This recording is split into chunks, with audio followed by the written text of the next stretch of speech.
Good morning. This is Bill from Curious Cars on a relatively bird-free and other animal-free Florida Friday morning where the weather isn't too terrible.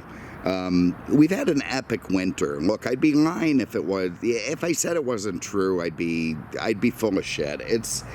It's a little warmer now. It's a little warmer this weekend, but then we're back to the cooler weather. And, look, man, I know that I have a bit of a shtick about complaining about the weather and the heat, but I'm not going to complain about it when it's nice. That's the whole point. And we've been having a pretty good winter. It's rare. We haven't had hotter than usual temperatures, which is something to really be happy about. And quite frankly, I'm thrilled. I have no complaints whatsoever. We've got a little bit of a warmer weekend, then it's going back to the cooler stuff, and everything's going to be just fine. So, there it is. I'm not too troubled about that. Twitter. I'm up on Twitter now. Look, go over there. If you don't have an account, get one. Some people are saying it's the last bastion of free speech. Other people are saying it's the end of civilization. It is what it is. But either way, you're going to get some stuff over there that you don't get on YouTube. For instance, I did a video on a 420 SEL the other day that I'm putting up on Bring It Trailer. That's something I'm doing now. It's funny. I've never really made as much money in the car business since I stopped owning cars. Now I just represent them for people on Bring It Trailer, and it's way more profitable. So it turns out I'm pretty crap at buying cars, which is fine, and maybe I can just make a career out of putting them up there for people. So look, if you have something fascinating or interesting to sell on Bring a Trailer, send me a DM on Twitter or something. Maybe I can sell it for you and get everyone some money. So we'll see.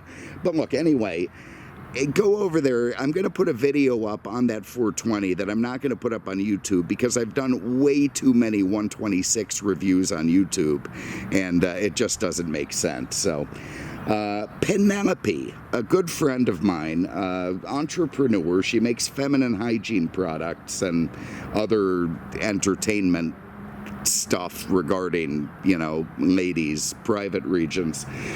She called me and asked me if I'd like to review her Buick Wagon that she recently dug out of cold storage. She bought it a few years ago. She drove it for a little while and then tucked it away. And she called me up and said, look, do you want to come do it? And I said, yeah, man, absolutely. And I was very excited. I mean, best case, I'm thinking 71, 72 Buick Estate Wagon. It's going to have a 455 and a TH 400. Can't wait. Something Uncle Johnny might have. Worst case, it's going to be some kind of an 80s downsized J car.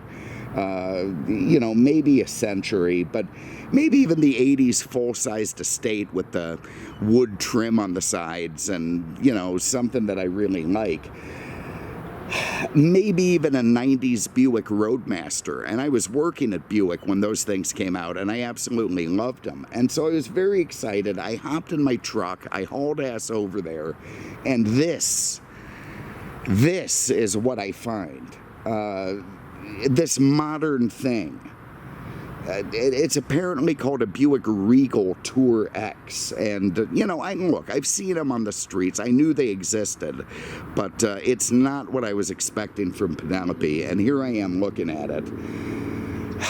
And it's like Buick, maker of some of the greatest and most legendary wagons in automotive history, decided to take a break from selling micro SUVs to the Chinese and relive past station wagon glory by building a German Opel with a Japo-American drivetrain that looks like a Volvo V70, and a Subaru Outback had some kind of an illegitimate child. And to say I was disappointed is, well, look, I'll just keep going. I geared up to brutalize this thing. I'm not going to lie to you. When I saw it, I thought, okay, this car is going to get scorched. It's going to get brutalized. And then I realized one thing, that it's a station wagon.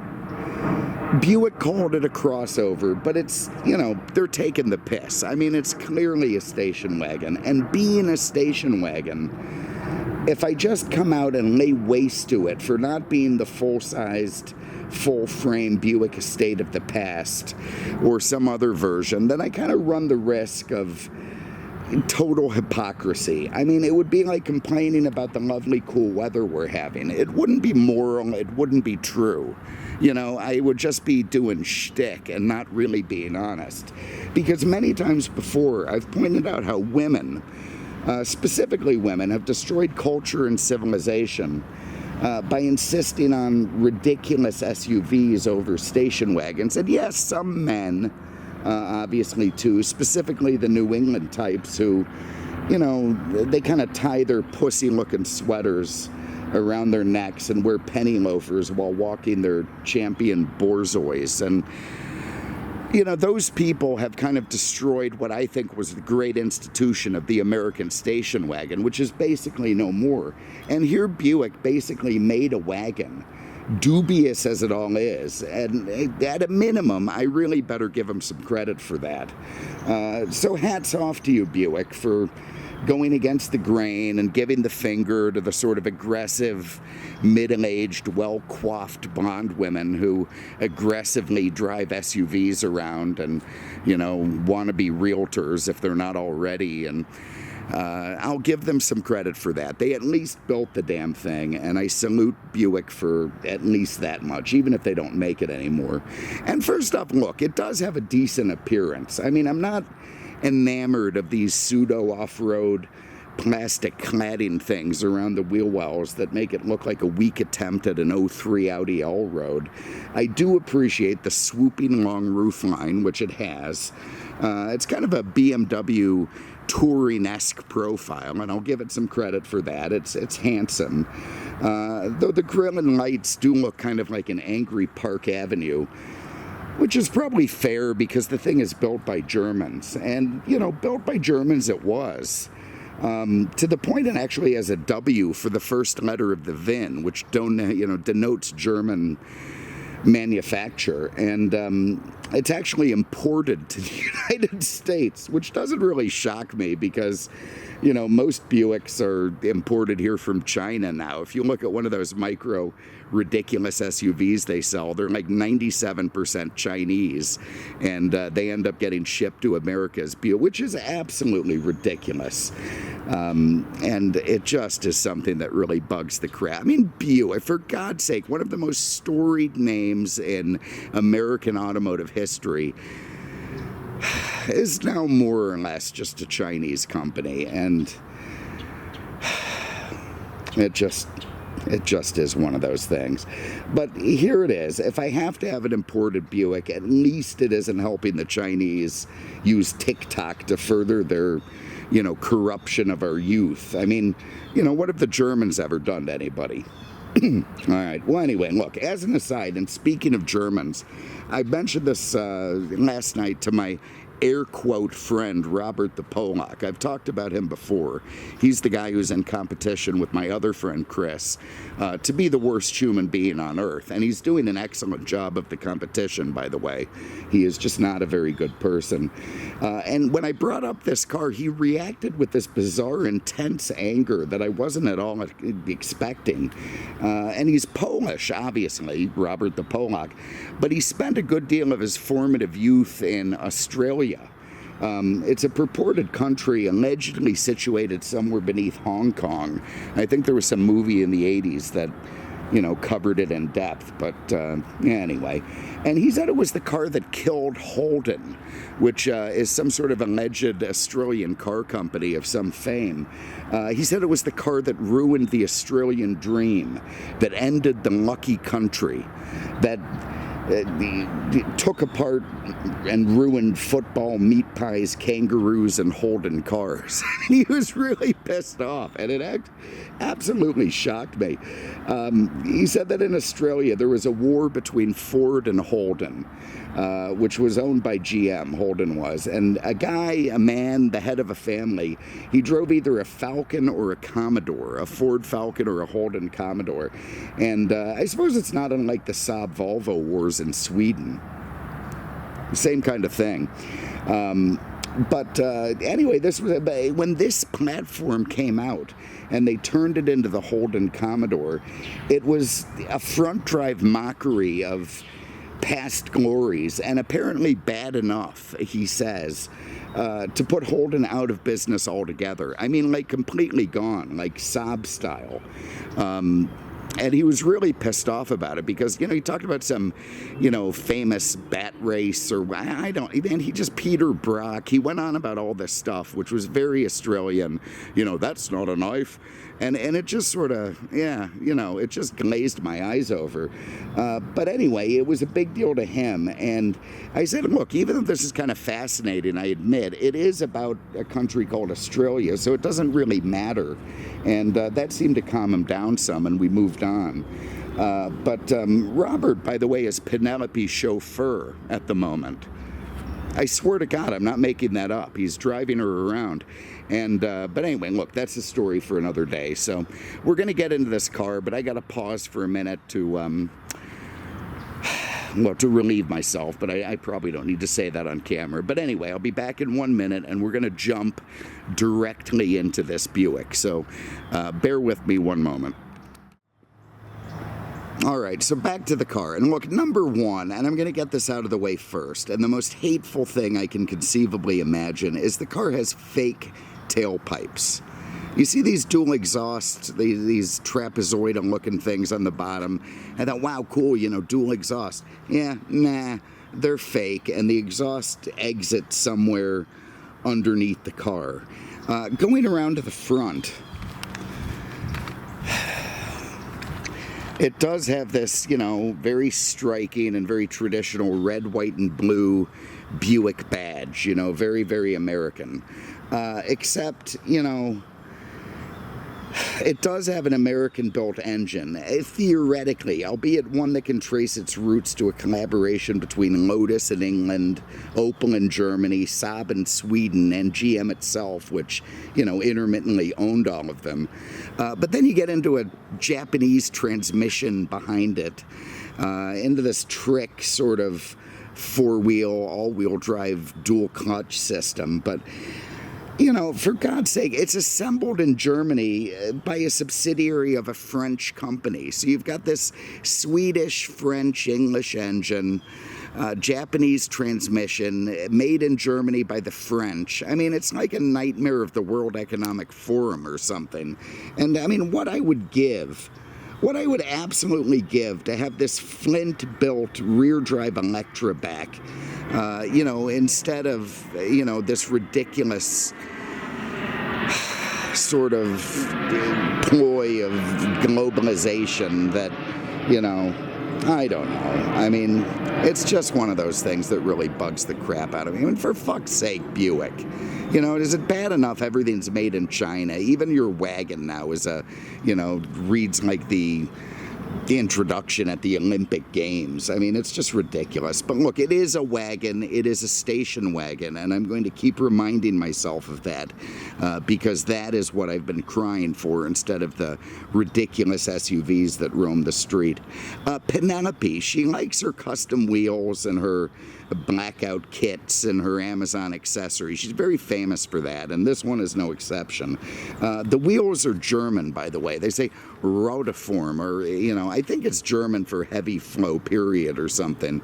And it does fit, given her feminine hygiene product line, along with various pleasure implements and private sobs. But she just likes tricking things out a little bit. And, the thing about the blackout lights to me, it's all very sinister and very, but it does cut down on the efficiency, doesn't it, really, They aren't quite as bright when they're tinted. Anyway, it is what it is. Back to the car. It is a nice aerodynamic design. Again, I'm not a big fan of the silly off-road cladding around the wheel wells, an obvious throw to the Subarus that it purportedly argues or, competes with. It does have a roof rack up on top, which is great. It does have a true tailgate, like a wagon should, even though it works a bit like an SUV. To me, it would be cooler if it opened to the left or the right, or clamshelled or something. It does have folding rear seats. Let me open up the hatch. We'll have a look in here. You have that little pinch, and up it comes. It actually has more cargo capacity, and not as much as an Outback apparently, but more than a Mercedes E-Class of the same vintage. So, you know, that does make it a wagon. It does have some trick shit where you can lower the seats with these little buttons here. Down they go. That's pretty clever. There is a cargo cover, but she forgot to put it back in the car, so we'll have to find that. It does have these sliding cargo tie downs, which are kind of cool. And you know, there it is. I mean, it is a genuine, honest to God wagon. I'll have a look inside. Put that back down.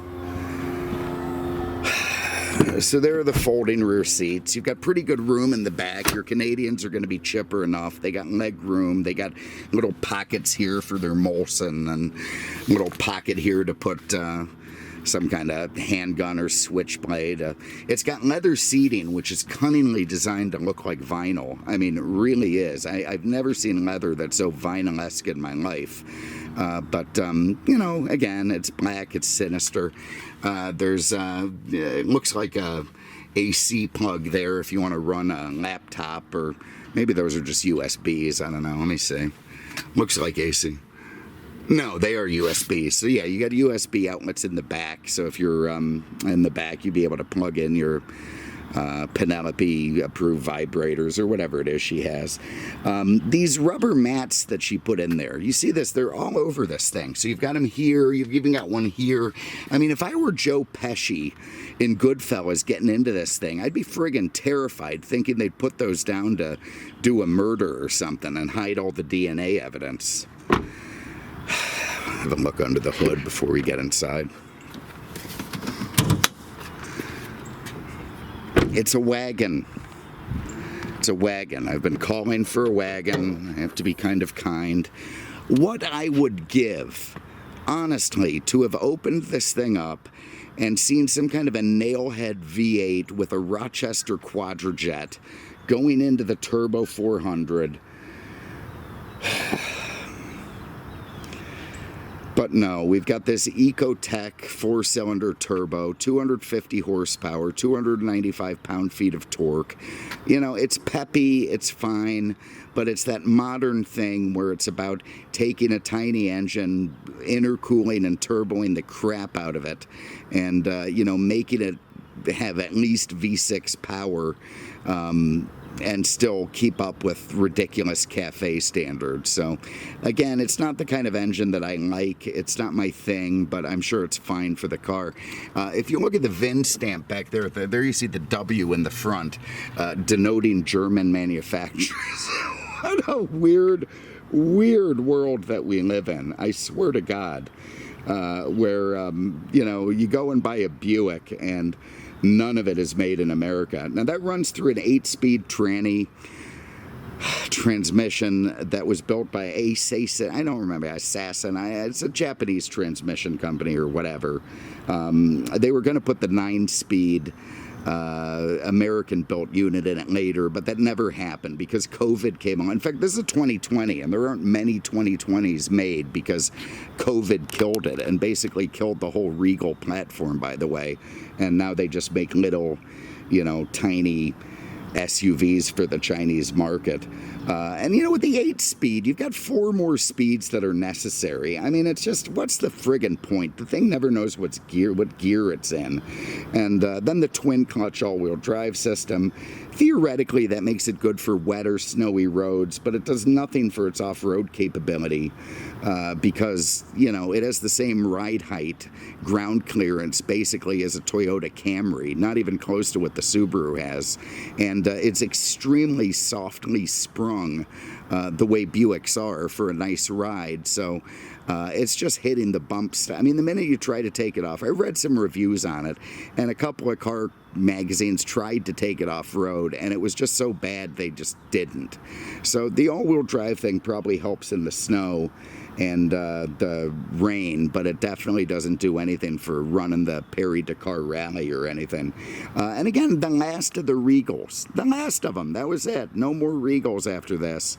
Now it's just a little Chinese SUV. It's an end as ignominious for Buick to me as the founder of Buick, Mr. David Dunbar Buick, who died poor and alone in Detroit, working as a tour guide, having been smited by both Henry Ford and William C. Durant. I mean, Buick wouldn't even exist if the Chinese didn't like it. Let's be frank. We'd probably still have Pontiac. I doubt we'd have Oldsmobile. But if the Chinese didn't love Buick because Sun Yat-sen once drove one, or Chiang Kai-shek, then, you know, we wouldn't have Buick anymore the way we don't have Pontiac or Saturn or Oldsmobile or apparently Holden, according to Robert. So anyway, look, I'm going to pause it there for a minute. I'm going to get my crap inside. We'll have a look at the front, you know, the dash and all that, and then go for a drive. So bear with me one moment. Alright, so let's have a look inside. Now, this is a top trim Essence model. Quite an odd name for it, but it's the top of the line trim package, if you will. And even with that, it's really not all that luxurious. And it's kind of like somewhere between middle class and luxury, you know, like a semi-luxury car, which actually is in line with Buicks of Buick past, when Buicks were actually Buicks, where it kind of, they sat right underneath Cadillac and somewhere off to the left of Oldsmobile. You know, they were kind of a banker's car. A Cadillac would be too showy, but a Buick, you know, had the gear, had the equipment, had the luxury to it, but it wasn't a real high-end luxury car, and I suppose that this does fall in line with that. It does have dual power, you know, buckety looking seats, which are obviously German built. You see they've got memory there, which is great. They're, you know, buttons on the side. Very sporty looking steering wheel. It's got that modern, all cars look like, I mean, you know, you look at this dashboard, it could be a Mercedes, it could be a Hyundai, it could be a Kia, it could be anything. And that is, of course, one of my complaints about modern cars, but it's fine. They have nice fit and finish. There's even the wood, by the way, like, you know, wood is a luxury touch, but the way that they've put it in, it's dark and kind of hidden, and you wouldn't really know it was wood unless you looked hard at it. And I just wonder why they went through all of that. You got Bose speakers in the doors. This is your tailgate control, so you don't lift it up and hit the, you know, a high object. You got your power windows and mirrors there, your power locks. I've got this key in my pocket that for some reason Penelope is wrapped in this electric blue condom. But, I mean, it does what it's supposed to. Ben, get the seatbelt on and fire this thing up. Alright, to do that, foot on the brake, press the start-stop. Driver one. You know, shockingly, with custom wheels, it has a tire system monitor fault. How bizarre. Wouldn't see that coming, but it does. But you've got, anyway, a very simple gauge layout. You've got your tach on the left side. You got your speedo, 180 mile an hour speedo. That seems very ambitious to me. Fuel and temp, and then, of course, this driver information center in the middle, which I haven't screwed with. I don't know if we can go through anything and see. Got gap adjust. Okay, so it's got that, you know, dynamic cruise control, I suppose, which, you know, will meter the distance between you and the car in front of you, you know, when you're on the highway. That's nice stuff. Let's see if I can go through anything here. Yeah, there's the tire pressure shit not working. We've got no device connected. There's our navigation, no phone connected. Got settings, homepage, you know, all this Spotify, Instagram, tickety-tock crap that you have to have now in a car. I just find it offensive. Over here, you've got an infotainment setup. You've got My Buick. You've got a Wi-Fi hotspot. You got Pandora, Spotify, Maps, Alexa, OnStar, audio, phone, nav. This is, again, the upmarket trim, so you actually get real nav. You got a camera. gives you that much. So you got that out the back. You know, the controls are very simple. They're easy to look at, but they don't feel particularly expensive. You got more wood down here. You got cup holders, and I brought a Perrier water with me. If this were a estate wagon from the past, I'd have gotten Aquafina with good old Flint, Michigan city water in it. And here's the shifter for that 8-speed. You've got your lane assist. You got blind spot crap over there. He's got a blind spot mirror. She does, and also blind spot indicators. So that's curious. I thought it had heads up, but I think that's just the warning from when you're about to run into something. It flashes up with lights and whatnot. Probably the parking stuff as well.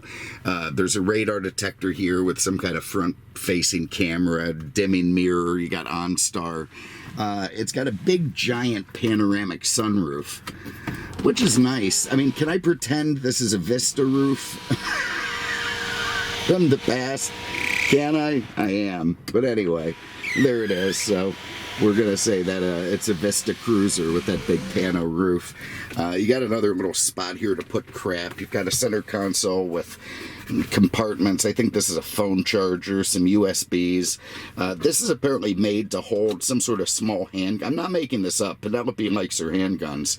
And this will hold a small 9mm, and when you pull it out, it apparently pulls the slide and you know, chambers around. So, and down on the bottom, an Olight charger.